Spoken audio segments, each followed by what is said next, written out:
le point que je vais essayer de présenter ici, c'est essentiellement, j'aurais voulu aller un peu au-delà, mais malheureusement, dans les limites d'une présentation, d'une communication comme celle-ci, ça ne va pas être possible d'aller beaucoup au-delà.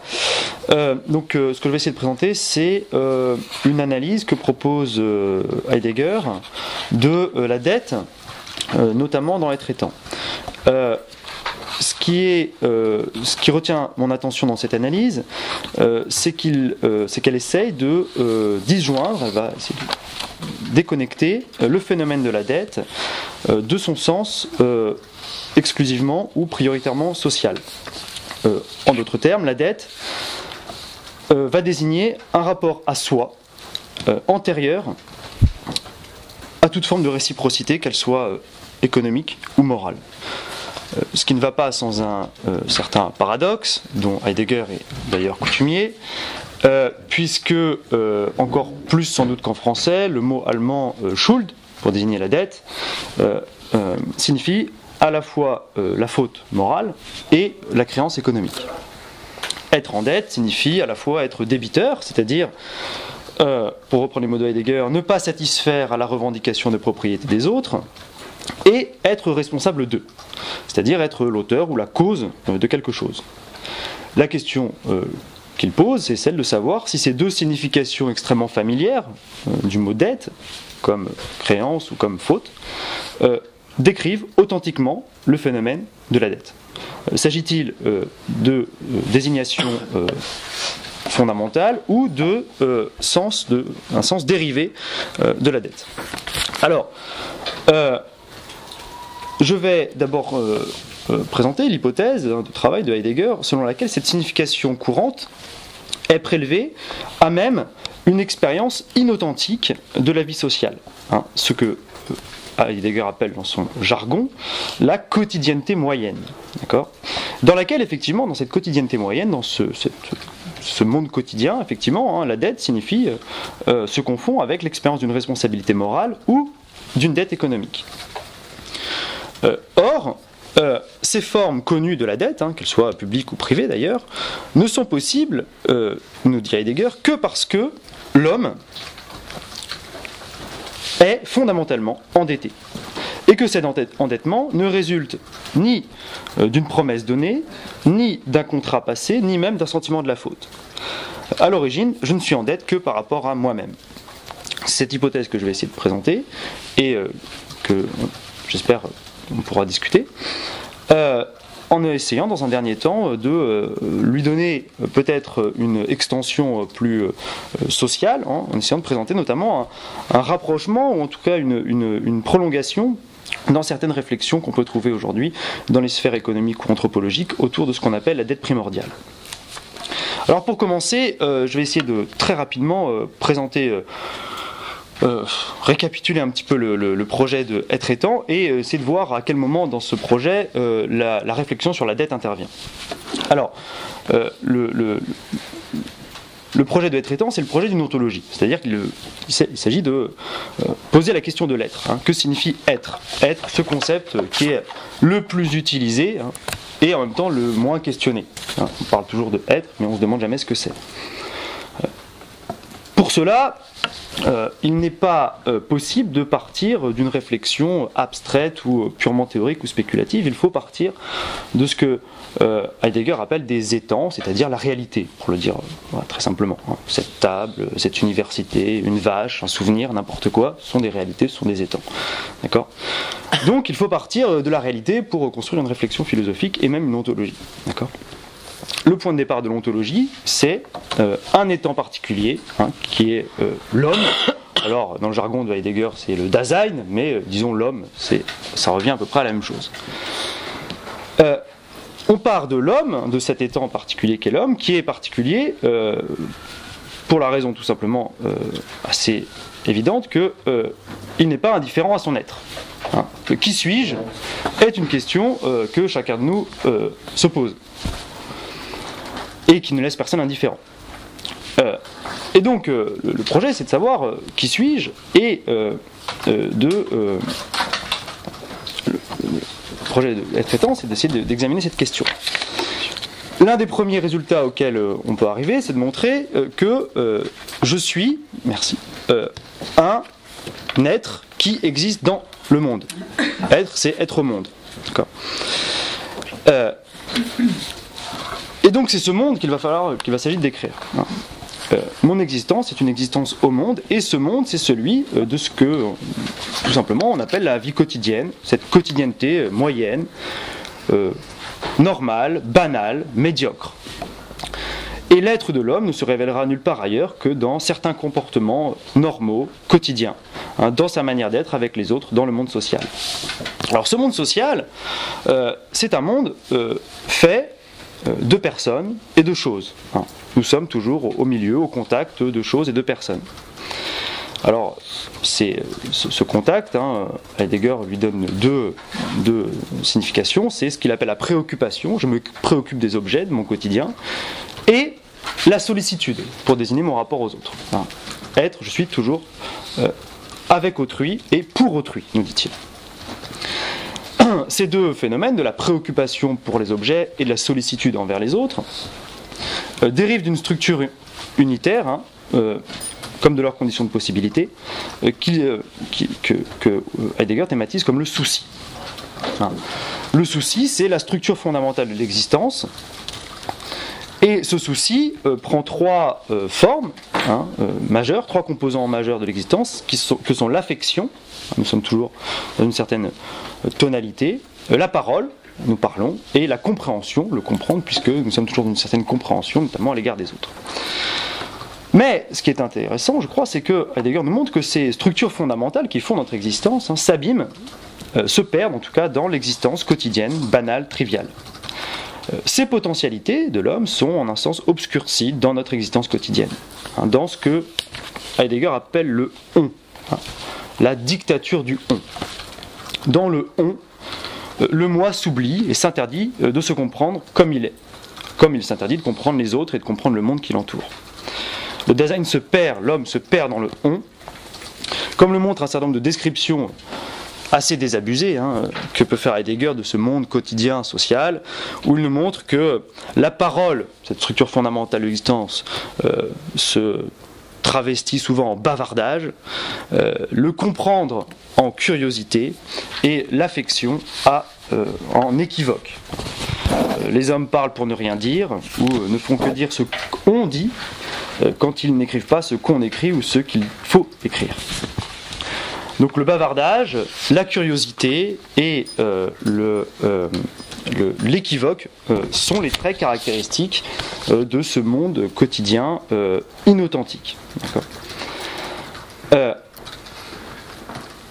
Ce monde quotidien inauthentique a donc une certaine tonalité, une certaine ambiance que Heidegger désigne comme étant une ambiance équivoque. Cet équivoque général pourrait être en un sens comparé à l'équivalent général que représente l'argent. L'équivalent général nous masque nos relations sociales en les réduisant à des échanges commerciaux, comme l'équivoque me masque mon être au monde et mon être avec autrui. Il ne s'agit plus d'écoute mutuelle ni de souci pour l'autre, mais d'écoute orientée, intéressée, de curiosité qui répond à un besoin permanent de nouveauté, etc. Les relations sociales se font alors sur fond d'espionnage mutuel. J'attends toujours quelque chose de l'autre, et cette attente n'a rien d'une paisible expectation, mais prend la forme la plupart du temps du calcul, de l'affût, de l'intérêt, de la prévision maîtrisée ou contrôlée. Alors cette description désabusée, je le disais, Heidegger lui donne un nom, lui donne une structure générale, c'est ce qu'il appelle la déchéance ou l'échéance de notre condition. D'accord. Alors cette déchéance, cette quotidienneté moyenne dans laquelle nos relations, notre être profond se voilent, cette déchéance décrit donc le mouvement de l'inauthenticité. Notre existence est le plus souvent inauthentique au sens où il est rare que nous soyons vraiment nous-mêmes. C'est ce que je pense, en termes de prolongement, c'est ce que je crois, Sartre a montré de façon un peu définitive dans l'analyse de la mauvaise foi.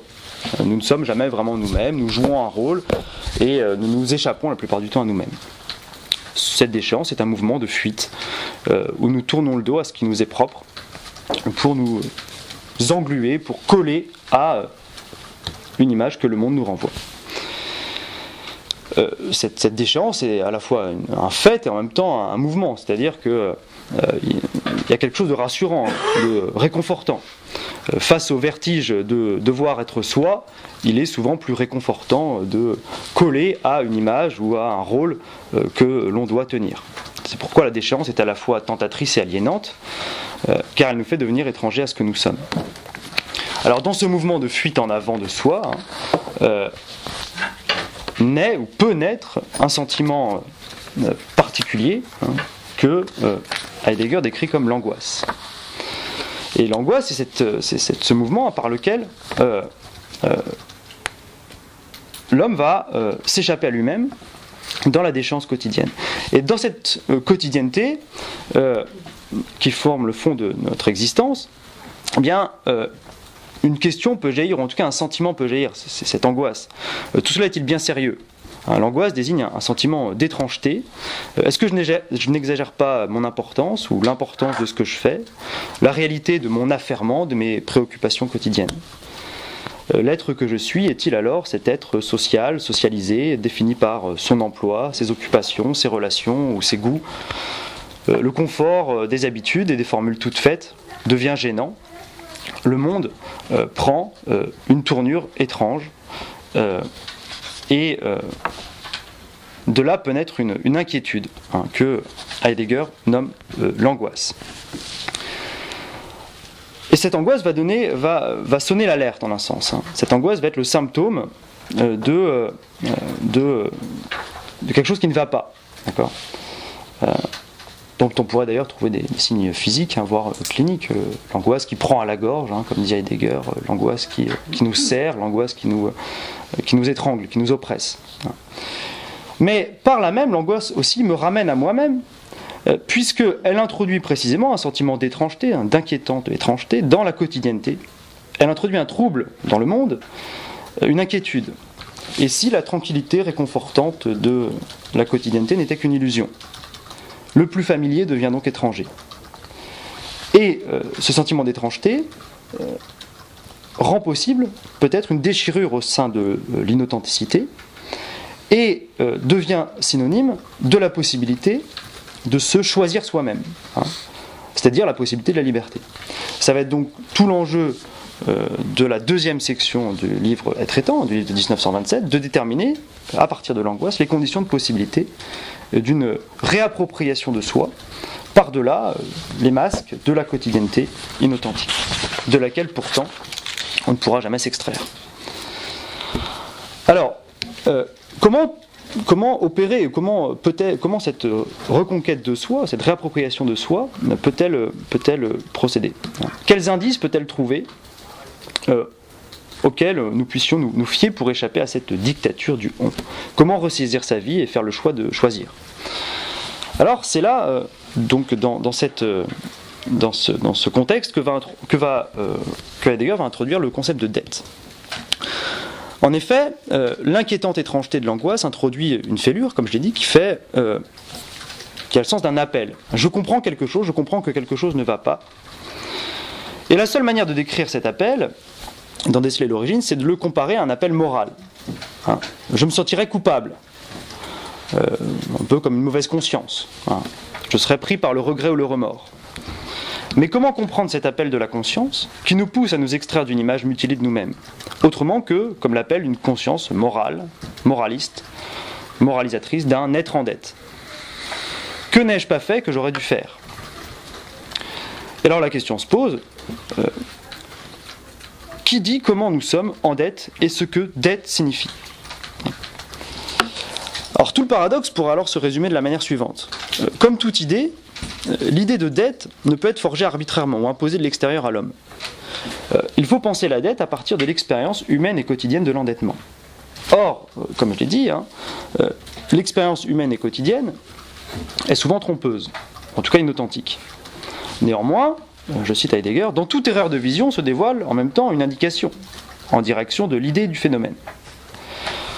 Le phénomène de la dette ne peut être donc déterminé quand le prélèvant a même l'existence humaine. Or, que découvre-t-on ? Nous découvrons que le « en dette » est un prédicat du « je suis ».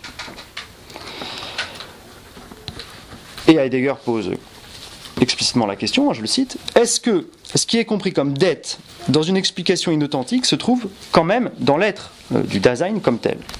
Et cela de telle manière que le Dasein, l'homme, pour autant qu'à chaque fois il existe facticement, soit aussi déjà en dette. Est-ce que malgré tout, il n'y aurait pas dans cette caractérisation inauthentique de la dette quelque chose d'essentiel? Alors il faut d'abord comprendre pourquoi l'explication quotidienne de l'être en dette est défectueuse. Pourquoi elle est insuffisante? Alors le premier argument de Heidegger, c'est de dire que cette explication quotidienne confond l'endettement et le fait d'être débiteur ou d'avoir une ardoise chez quelqu'un, comme dit Heidegger. L'endettement se résume alors au devoir de restituer à l'autre quelque chose auquel il prétend. Ce sens de l'être en dette est une modalité de ce qu'on a décrit plus haut, à savoir de la préoccupation, qui forme la trame de notre rapport aux autres et aux choses dans la quotidienneté. L'endettement peut alors être rapproché de certaines situations comme, je cite encore Heidegger, soustraire, emprunter, réserver, prendre, dérober, c'est-à-dire, de façon générale, ne pas satisfaire d'une manière ou d'une autre à la revendication de propriété des autres. Ce qui correspondrait grossièrement au sens économique d'une dette privée. Alors à cet aspect, évidemment, il faut ajouter la dimension morale de la dette. Être en dette signifie aussi être responsable, ou être la cause de quelque chose. Et Heidegger précise bien que ces deux dimensions ne se superposent pas entièrement. Je peux très bien devoir quelque chose à quelqu'un sans en être responsable. Dès lors qu'on fait des dettes à ma place, par exemple, ou que je dois rembourser les dettes contractées par mes parents. Ces deux dimensions ne se superposent pas, mais elles peuvent néanmoins se rejoindre. Elles se rejoignent notamment dans le comportement que nous appelons se mettre en dette, et qui réunit les notions de débit, de responsabilité et de faute. Se mettre en dette signifie léser un droit en étant responsable du fait d'avoir des dettes, et se rendre ainsi passible d'une peine. C'est une citation. Reste que ce droit, qui est ainsi lésé par le débiteur, n'est pas nécessairement un droit formel, et la dette ne prend pas toujours la forme d'une atteinte à la propriété. L'être en dette va bien au-delà de la créance économique établie par un contrat ou de la responsabilité engagée. Il s'agit avant tout d'un devenir en dette avec autrui, d'une structure générale de notre rapport à autrui. Ce devenir en dette est possible sans aucune infraction à la loi publique. On peut alors risquer une définition plus globale de l'être en dette. Il s'agit, nous dit Heidegger, d'être le fondement d'un manque chez un autre. Être le fondement d'un manque chez un autre. Donc la dette n'est pas nécessairement liée au débit ou à la créance, elle n'est pas non plus une simple infraction, elle n'est pas non plus une infraction au droit, elle n'est pas non plus une faute morale. En bref, il existe un concept de dette plus originaire que toutes ces dimensions, qu'elles soient morales, économiques, juridiques ou politiques. Plus encore, et c'est la thèse ou l'hypothèse de Heidegger qui, à mon sens, mérite d'être discutée, plus encore, ces dernières seraient incompréhensibles si elles ne procédaient pas d'une situation, d'une caractéristique fondamentale de l'existence humaine. Je cite, « L'idée de dette doit non seulement être haussée au-dessus du domaine de la préoccupation calculatrice, mais encore dégagée de tout rapport à un devoir et à une loi, en infraction auquel quelqu'un se chargerait d'une dette. » Donc la dette devient un trait structurel de l'existence humaine. J'ai trouvé l'heure. Merci. Un trait structurel de l'existence humaine, irréductible à ses seules implications sociales ou économiques. Alors il y a donc dans l'idée de dette un concept fondamental, c'est ce que Heidegger appelle l'idée d'un ne pas. Un ne pas. C'est-à-dire l'idée d'être le fondement ou il y a deux dimensions, plutôt l'idée d'un ne pas et l'idée d'être le fondement ou la cause de quelque chose. Par conséquent, il serait possible d'attribuer ou de définir la dette, d'un point de vue maintenant existentiel de cette manière-là, être fondement d'un ne pas, c'est-à-dire d'une nullité, ou encore d'un rien. Et, nous dit Heidegger, il appartient à tout homme d'être ce fondement d'une nullité. Cela n'est pas un accident, quelque chose qui arriverait par hasard ou de surcroît, mais pour exemple celui qui contracte une dette ou qui commet une faute. Non, c'est une dimension fondamentale de l'existence. Moyennant quoi, toutes ces expressions de la dette ne sont rendues possibles que par la dimension endettée de l'existence humaine.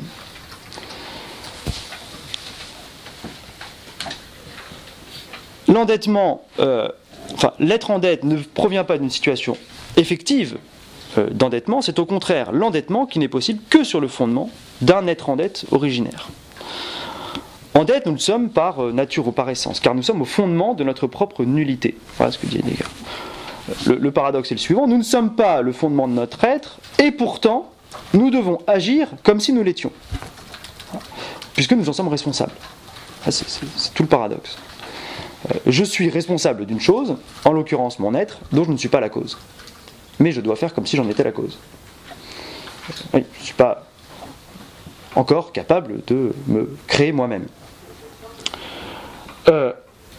Donc c'est là tout le paradoxe, hein. Je suis responsable d'une chose dont je ne suis pas la cause. Or, de la même manière qu'on ne peut pas échapper ou se soustraire à ses obligations, on ne peut pas échapper à la responsabilité d'être ce que l'on est. Donc nous devons assumer une existence de laquelle nous sommes responsables, parce que nous sommes libres, alors même que nous ne sommes pas le fondement. Je comprends ainsi que je dois quelque chose. Et que je dois quelque chose, non pas parce que j'aurais commis une faute, ou en raison d'une action particulière, je dois quelque chose pour toujours. Et pour rien. Mais je dois quelque chose. Alors, je ne sais pas combien de temps il me reste.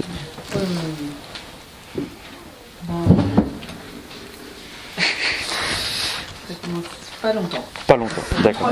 D'accord, ok. Donc je vais avancer et sabrer des choses. D'accord.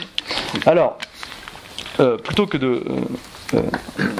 donc je vais tout de suite venir au prolongement que j'aurais voulu essayer de dresser. Hein. Donc, l'entreprise à laquelle on assiste, c'est bien celle d'une tentative de déconstruction de la dette pour en faire une sorte de fait total et originaire. La reconquête du soi se passe dans des expériences temporelles inédites. Mais si l'existence humaine est fondamentalement en dette, cet endettement ne peut-il pas s'exprimer dans des pratiques ou des autorités qui vont légitimer cette dette et en même temps en imposer le paiement ? Alors c'est à ce moment-là, je crois qu'il est nécessaire de réinscrire l'ontologie dans le cadre social. Et je crois qu'on pourrait essayer d'articuler, en tout cas c'est une proposition, cette dette existentielle originaire que Heidegger essaye de décrire, à ce que certains ont appelé la dette de vie ou l'idée de dette primordiale. Alors cette idée de dette primordiale, on sait, provient de certaines analyses économiques, en tout cas d'un certain infléchissement de l'analyse économique, qui entend faire droit dans l'analyse des faits économiques précisément une approche pluridisciplinaire et comparatiste, bénéficiant des apports tant de l'histoire que de l'anthropologie, de la sociologie ou de l'économie. Dans la perspective des promoteurs de l'idée de dette primordiale, l'analyse des faits économiques, comme exemplairement dans ces analyses, celle de la monnaie, la monnaie, doit d'abord être débarrassée de certains présupposés de la discipline économique classique et néoclassique. Méthodiquement, il s'agit d'envisager le social comme une totalité, ce qui impose de se libérer du primat contractualiste, selon lequel le social serait le résultat d'une association entre individus libres échangeant spontanément et décidant librement de s'associer. Alors, l'hypothèse qui oriente les promoteurs de la dette de vie ou de la dette primordiale est que la société est un tout et que, je cite ici l'introduction à l'ouvrage La monnaie souveraine, qui présente un certain nombre de résultats de ces réflexions, l'idée que le social existe depuis toujours par lui-même. Il ne découle pas du consentement express et préalable de chacun de ses membres, et il est un donné historique, organisé selon une configuration de ses membres, une configuration de valeurs qui se maintient et se renouvelle, unissant le passé, le présent et le futur. Il me semble assez frappant de constater, toutes choses égales par ailleurs, la similitude au moins des démarches et des intentions.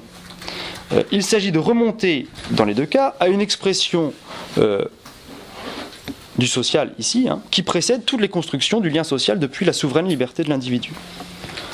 De même que Heidegger entend dégager un concept de dette irréductible à ses acceptions financières, morales ou politiques, ces auteurs ont en vue le phénomène originaire de la dette sociale, dont ils font de la monnaie l'expression et la dynamique. En effet, voici une modalité de la dette qui échappe à certaines constructions qui sont tenues pour surajouter. En effet, avant l'invention des fonctions sociales et étatiques et du mode singulier de production qu'est le salariat, la dette de vie s'est d'abord conçue comme une dette à l'égard d'autorités souveraines, garante du lien entre les hommes garante du lien entre les hommes et l'autre monde ou l'au-delà.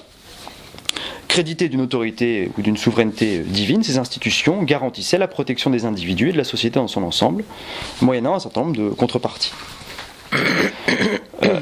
Dans les sociétés salariales, cette confiance s'exprimera dans la confiance accordée à la monnaie. La dette et les échanges monétaires qui en procèdent sont antérieurs aux échanges économiques introduits par les différentes configurations économiques historiques comme le capitalisme moderne. Elle est constitutive, cette dette, de l'être des sujets comme du social lui-même, de sorte qu'elle préexiste aux formulations en dette privée ou publique. Alors bien entendu, le fossé est immense entre, l'idée d'une préséance du tout social par les théoriciens de la dette primordiale et l'ontologie de l'existence de Heidegger qui fait abstraction du social comme tel. Qui prétend en faire abstraction. Mais les démarches me paraissent au moins pouvoir être comparées dans leur volonté de restituer un sens originaire de la dette, quand bien même cela devrait s'exprimer par des objets aussi abstraits que la monnaie pour ces théoriciens ou par d'autres moyens chez Heidegger que je n'ai pas le temps ici de développer. Et voilà, j'en termine sans conclusion. Et voilà, je vous remercie.